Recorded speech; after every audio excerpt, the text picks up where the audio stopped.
Good day, everyone, and what a pleasure to be here speaking on this amazing topic created by the organizers of the Money Soiree. I want to commend this platform and this initiative. I think it's a great one, and kudos to every single one of you for joining this and being a part. My name is Joyce Awosika. I'm currently speaking to you from Lagos, Nigeria, and I have the privilege of speaking to you about the power of setting structures in your business and its effect on the growth of small businesses. Doesn't really matter what level you are, whether you're an SME, MSME, a medium-sized business, a large business. Today, we're going to talk about really important tools.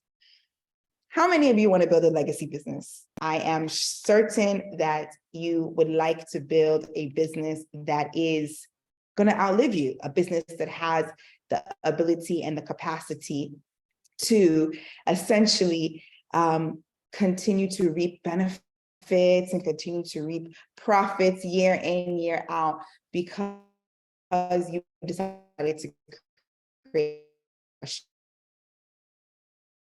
structure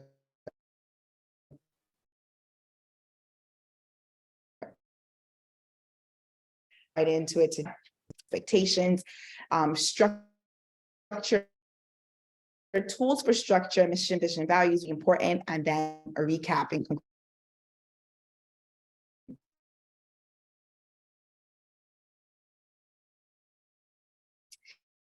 So moving around, my name is Joyce, and I did 9 in the past 7 years across various parts of Nigeria. And we're currently opening spa locations in other parts of Africa. One might be close to you, as well as in other parts of the world. I have had the privilege of winning various awards for the businesses that I created. I'm a huge advocate of structure and processes, and I'm a speaker. I also am a consultant. I have another company in which we help business owners create structures that they can outlive, the business can outlive them. And I'm also, my background, I'm an economist. I'm specialized in the energy and power sector, and I'm also a trainer in beauty and wellness enthusiast, beauty sector specifically. Now, I started my career working for a Fortune 100 company in Nigeria. In New York City, and I was trading energy. And essentially, I had this big audacious goal to come and move to Nigeria, come and visit Nigeria for the first time. And when I did, that was it for me. I was sold on the Nigerian opportunity.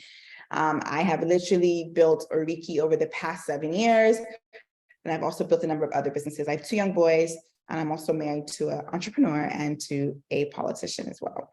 So what are you going to learn from this, ladies? All the ladies in the room, all the people in this room, what are you going to learn? I'm hoping that you take from this segment that you would gain knowledge about the value of implementing systems and structures. I hope that as you listen to me, you actively audit where you are as a company, as an entrepreneur, as a business owner.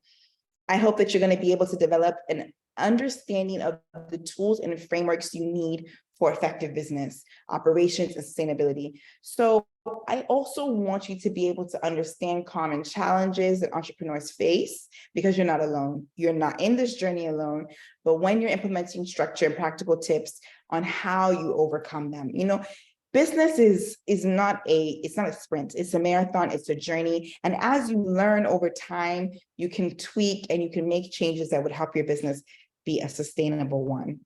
Okay, so what is structure? I mean, people talk structure all the time. I remember in 2020, when COVID hit us, I was just doing research and I saw like structure was one of the most Googled and searched terms during that time, because I feel a lot of people were probably wondering what next for them, like how are they going to manage their businesses? How are they going to get by? So structure is basically tools that you put together to ensure that you set up your business in a way that others can run the business, in a way that the business can be consistent, in a way that it can be sustainable, and in a way that you can keep to your standards. Structure, creating structure allows your business to grow, and it allows your employees to thrive. One major tool, and this is something that I have created a whole course around. I have something called the SOP, Standard Operating Procedure Toolkit. And one major tool that I teach at the very basis when I talk about structure is the need for standard operating procedures. You see all those big companies that you love, that you're a fan of, whether it be Amazon or whether it be like maybe there's a really big successful entrepreneur in your country, in Zimbabwe where you are. Perhaps you think about Dangote, who's the richest African businessman.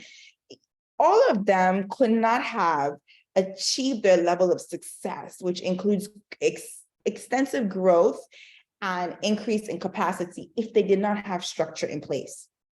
So you're in the right place. And this topic should give you a reset to really help you to really understand what it means to create structure and how to go about it. And this is a crash course. I was given 20 minutes. So I'm hoping that after this, what it does is it stimulates you to move forward and learn more and do more. So these are just a few tools I'm going to cover on today. What are some tools required to build structure in your business? Remember, we're talking about lasting structures that can help your business grow. SOPs. I wish I could see you guys in the room right now. How many of you guys have SOPs? I mean, you could just raise your hand, even though I can't see you. Just take a stock. Have you created SOPs for every aspect of your business? What kind of communication tools do you have? You know, I was just telling someone that this week I worked remotely. Today's my first day in the office physically. I've had all my meetings outside of the office, and my team and I, we work effectively day in and day out through the communication tools that we've set up, through the channels and avenues and lines. We're not building our business on WhatsApp. WhatsApp is a great tool, but how are you building a sustainable business? Are you using tools like Slack, like Trello, that's Trello, like Asana to project manage? These are things that are very, very important. And then KPIs. You see, what you don't measure, you cannot grow in. If you're not measuring it, you'll not be able to know the level of growth you've achieved or attained. So KPIs allow you to ensure that you know exactly how your team and the company and even yourself is performing. Very, very essential. Okay, so let's talk about SOPs. So SOPs, what are they? They're a set of policies, standards, and procedures that your organization would utilize in the management and operations of the entire company. And this allows you to attain success. I always talk about SOPs helping you to create security in your business. They help you hold your employees accountable and demand consistency. Now let's think about SOP in a simple way. Think about a baker, right? In order for them to make that amazing banana bread or those amazing cakes that they make, there's a recipe they follow. If, for example, they make a mistake and they put more egg than is on that recipe, the cake's outcome is different than what's expected. That is what an SOP is for your business. Let me tell you a short story. When I started the business in 2015, I was just getting married. And imagine newlywed, okay, running the business. I had already started the business before we got married. We started in 2015. I got married in 2016. I traveled to get married. We were maybe about a little less than a year old when I left. And here I am, and I'm 1 year into the business, and I can't shut the business down just because I'm going to get married or I'm traveling for a while. I had to ensure that we were ready to continue consistency, to serve my clients in the midst of the fact that the owner, the principal, the founder wasn't going to be in the building. So what did I do? I created an SOP. I handed it over to an employee of mine, a dear colleague named Loveth, who is still with us 7 years later, currently a manager in her own office, running our manufacturing arm of the business. But I handed over to her and I said, Loveth, this is what is expected of you. You are the administrative officer at this time, and this is your SOP. This is what's expected of you daily, weekly reports, what's expected for you as your overall JD.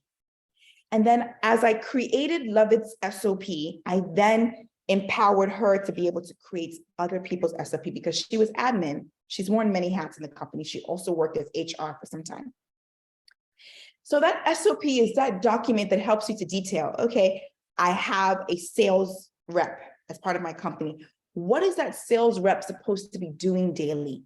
It details things as little as what is the way they speak to your customers? How do they answer the phone? All the way to what days they submit reports, if reports are due at a certain time, if when they get to a certain quantity of inventory, they need to let someone know. It's an SOP. I have various tools that teach about SOPs. You can also Google and see, but I literally have an SOP for every single role in my company and for every single process. Currently, I have 101 employees, and every single employee, if we have out of those 101, 11 of them are customer service officers, all of them have an SOP, and it's a uniform, a general one for that office of a customer service officer. Our inventory manager, there's only one in the company, he has an SOP. Then we have SOPs for specific tasks. What is the procedure in which we answer the phone? Guys, some of you right now are thinking, this sounds overwhelming. How will I find the time to do it? If you want to build a legacy business, I put it to you that this is non-negotiable. It's non-negotiable. So I'm here to tell you and encourage you to imbibe SOPs. Moving on next, let's talk about how you position your business for success. Remember, we're talking about growth and success with these 4 S's. Creating the structures. The SOP allows for a structure for operations. So the SOP, people ask me all the time, well, how often do you visit your spas? You have so many locations. How are you able to go? I don't have to go. To be very frank with you, I go to the spas for our general meetings once a month, and I go when I need to have a service. And sometimes if I'm in the area of one of the spas, I'll check in and send my love and see how things are looking. But we have people and processes. Somebody write that down. People and processes is a combination of how you create structure for your company. So we have people in positions that have ownership and responsibility, and then we have processes, the SOPs, that have been created where they know how to run. So if I'm seeing an issue or want to discuss something with one of the locations, guess what? I contact the spa manager or the manufacturing manager or the inventory or the HR people and culture officer, because they are empowered in their roles and they have KPIs. So they know what's expected for them from my office and from the company. Number 2, S is standards. SOPs help you ensure that you have standards. Don't know if you guys have any of the major food franchises like a KFC, or you have McDonald's or Chicken Republic or any of those kind of brands there. You know that what they're selling people on is time plus consistency. They're saying if you come into a Kentucky Fried Chicken, a KFC, anywhere in the world, the crispy chicken should taste the same and you should get it within a few minutes. Standards. That's the standard that they have created in their company. They want a situation where a customer isn't coming and waiting 20 minutes for the meal, because if they're not going into a fine dining restaurant, they're coming to a quick turnaround fast food place. What are the standards you've created in your company? For us, no matter how many locations, we're going to be opening 10 more this year in 2023. No matter how many locations we open, we want when someone enters into our location, they hear, hi, welcome to Ariki.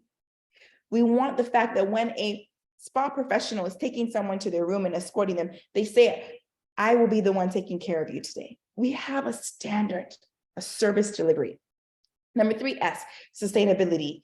SOPs help you create a way to ensure that your business has sustainability. No matter how many new employees join the company, no matter how many times you have to change management, you know that you have a sustainable system in place. Points an example. You know, we have people who've abruptly had to leave the company at certain times, but guess what? Even though they were not physically there to train the new person recruited, we had an SOP. So we could literally say for your first 3 days, 4 days, 1 week of the company, go and study your SOP, make any comments or questions or anything. And this is a good point in juncture for me to tell you that SOPs can actually be changed over time. They're not static. They're not in stone, just like a baker who bakes soft, chewy cookies. They could decide that, oh my goodness, I found out something. I made a mistake and added more egg, but when I did, the cookie tasted better. Their SOP now changes. But for sustainability, when that baker is not in the room and they want their assistant to make this batch of cookies, guess what? The assistant can make it because there's an SOP. That's the power of sustainability. And the last one is success. I don't think any of us here, any of the ladies in this room, any of the people who's listening to this right now are building a company so that it can crash tomorrow. We're building it so that it can be successful, that it can outlive us, that we can make money. Let's not fool ourselves. And so SOPs help you to be able to achieve that and to grow. I put it to you right now that I can literally open a new location within 3 months if the renovation and everything goes well. And then 7 to 8 months We know when we hit profitability if we've done all the background work. That's the market research, the study, we've confirmed everything, our marketing's on point. We know when we can hit profitability. Why? Because we have an entire system that I literally just replicate everywhere we go. That's what I want to encourage you to build for your company. So here's some communication tools I already mentioned before. Gone are the days of traditional media. We all know WhatsApp is very popular and it's popping and it's great, but please don't build your business on WhatsApp. Please create systems that are in the cloud. You know, if you haven't heard about Slack, S-L-A-C-K, check out Slack. It's a communication tool where you can talk to your entire team, your management team, using various channels. So let's say for me, for example, we have 7 different companies under Awosika Group, and on this same Slack, all the management, all 18 of the managers are on this Slack. And let's say I want to speak to the head of the training institute. I just go directly to her channel and I have a conversation with her. And then let's say I need to speak to our cost accountant who works for the manufacturing division. I have a channel for him. But guess what? When I want to search something that I spoke about 6 months ago, you know, it can be difficult on WhatsApp. It can be difficult on Slack. Everything is there, itemized. It's easy to use. You can also look at a tool called Trello, which is great for project management. A similar one is Asana, A-S-A-N-A, and these tools help you keep track of what your team is working on. So if you're working on huge projects, for example, you want to see what's happening at any given time, you can see because your team will be responsible for updating these different project tools, and you can communicate with all your stakeholders at ease. Structure. This is how you create structure. This is how I know that in 2023, I'm traveling loads. And while I'm traveling, nothing is going to happen to the business. I don't physically need to be in any location. I don't need to physically be in the manufacturing unit. I don't have to check every single product that's being manufactured because we have systems. We have a quality control team. We have the manufacturing team. We have the formulation team, and they all have systems. I want to encourage you to do the same in your business. What are KPIs? I already spoke about this, but KPIs, you want to choose 3 or 4 quantifiable goals per each role. Benchmarks, metrics that will help your employees stay on track. So you can create KPIs for your company as a whole, but then you also want to create KPIs for your team members, right? It helps you to have a goal and a target. So for example, one of the KPIs for my finance team is that monthly profitability, balance statement, income statement, balance sheet, everything is due by the 5th day of each month, every single month. That is right now, today, right? It's the beginning, we're in the beginning of March. Essentially, end of February, I'm expecting for a report from them by March 5th. That's a KPI for them. It's quantifiable. It tells the date, it tells what's expected, balance sheet, income statement, the profitability and monthly report for all locations. They have to work towards that. Customer service has a customer feedback KPI. How often are we getting feedback? How are we scoring on feedback? Inventory, what's your purchase order level? Inventory KPI, there should be nothing in the company that gets below 30% before there's a purchase order, a request for it to be purchased again. These help with your operations. Okay, I want to just take this here. I think it's always very important for me to drop this in every presentation. Mission, vision, values. If you don't have it, work on it. Mission is the reason why your company exists. Can I tell you a secret? I have employees that have been with me from day one, 6 years, also 5 years, 4 years, 3 years. I have employees across the company who've been with me for long lengths of time. If I were to tell you why, it would be probably because of a few things. Obviously, they believe in the company, which has to do with this slide.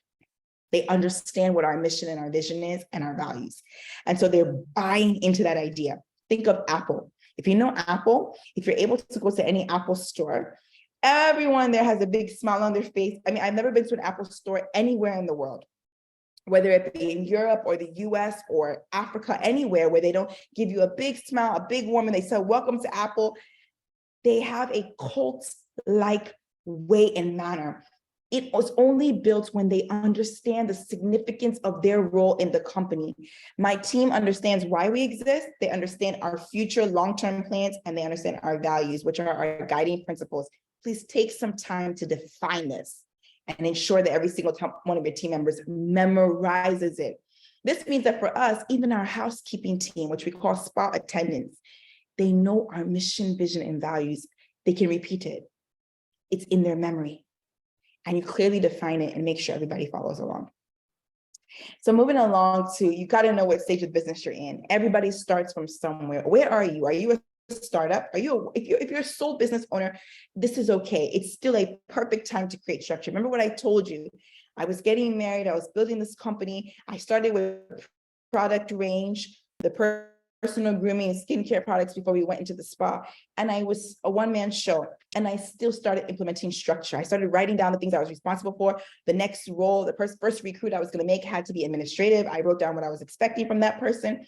So you just want to ensure that no matter what stage you are in the business, you are in creating structure, and you are able to really create a plan for your future. So if you're a startup today, for example, you're going to be an SME one day. What do you need to do at every given stage? How do you want to scale? How do you want, do you want to open more locations? Do you want to geographically expand? You got to know your business and create structures for that. Okay. So moving right along, I talked about this already. You have to ensure your team has buy-in and understanding. Ensure they know your strategy. Ensure they know your mission, vision, and values. Of course, it depends on the level that they're working in, but make sure that they understand what you're trying to do. If you have a fashion boutique and you just hire a sales lady and she just thinks she's there to sell clothes, sell t-shirts, dresses, and she doesn't realize that you have a dream to open 10 locations, or you have a dream to begin to build online visibility and go to e-commerce. She literally just sees herself as an employee that can go tomorrow. What are you doing to ensure that your team has buy-in to your company and your mission? Very, very important. What are common challenges entrepreneurs face? Lack of effective communication, no delegation. That is important. I've talked about that. SOPs, create, delegate things to different employees, and then the star employee syndrome. This is when you essentially have one person in your company, or two, or however many, but if they left tomorrow, you'd break down. You can't have that in your company. You have got to make it a point to ensure that you train up people in a place where they leave institutional knowledge behind if they go. That's the power of your SOP. So these are some tools you can use: SOPs, employee reviews, monthly reports, calendar management, file sharing, financial management, business plan. Make sure you have one. It's important. And those of us in the room who want to raise money one day, you can't do it without your business plan, without your pitch deck, and then of course, key performance indicators. Okay. Now the benefits, I've sold you on benefits through this all, and I know that my time has come to an end. So I'm just going to wrap it up by saying it ensures faster decision-making, enables you to expand and have several locations. It ensures smooth and efficient operations, even in your absence, eliminates work duplication because each member of the team has specific responsibilities, and it promotes effective communication. So what's our recap? Please set SOPs to guide you. Delegate tasks, delegate, eliminate, and automate. DEA where necessary. I teach on this framework, so you can always reach out if you want some more resources. Master the art of good communication and use tools to guide you. Set your company's mission, vision, and values. Familiarize yourself with your strategies and goals. Set KPIs to measure your growth, and know what stage of the business you are in. Thank you so much for listening to this. I really hope that somehow this has triggered you and gotten you to think about your own structure, your own business. Think about how you can implement more systems and processes. Remember, structure is people and processes. And always realize that if you want to leave a legacy business, you need to create legacy documentation. Once again, my name is Joyce Awosika. You can reach me on these IG platforms if you ever have any question or want to reach out. And I look forward to seeing all of us on the top. Thank you once again to the Money Soiree team. It's been a privilege to be here. And I shall hopefully see you guys soon. Thank you.